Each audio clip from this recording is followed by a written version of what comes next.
आप सभी प्रिय भक्तजनों को प्रणाम। मैं देवानेगी आप सभी भक्तजनों के लिए आज लेकर आया हूं श्रीमद् भगवद गीता का 12वां अध्याय यानी हमारा 10वां एपिसोड। एवं सतत युक्ता ये भक्तास्त्वाम पर्युपासते ये चाप्यक्षरम व्यक्तम तेषाम के योगवित्तमाः।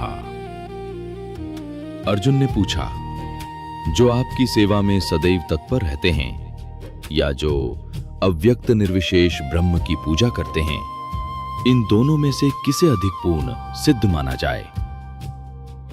अब तक कृष्ण साकार निराकार एवं सर्वव्यापकत्व को समझा चुके हैं और सभी प्रकार के भक्तों और योगियों का भी वर्णन कर चुके हैं।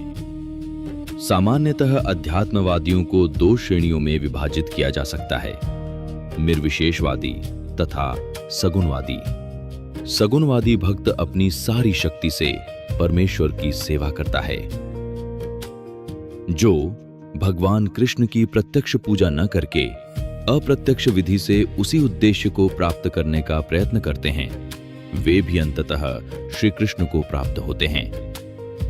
अनेक जन्मों के बाद बुद्धिमान व्यक्ति वासुदेव को ही सब कुछ जानते हुए मेरी शरण में आता है।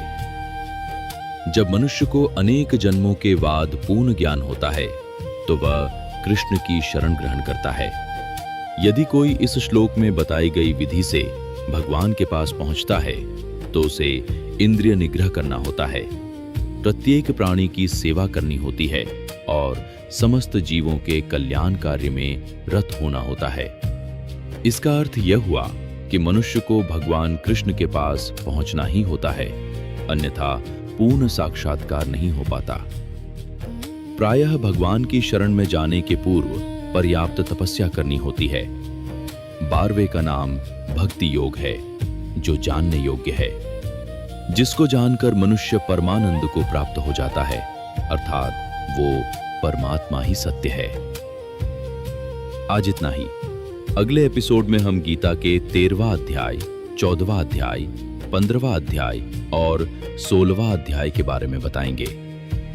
आप हमारा चैनल सब्सक्राइब जरूर कर लें।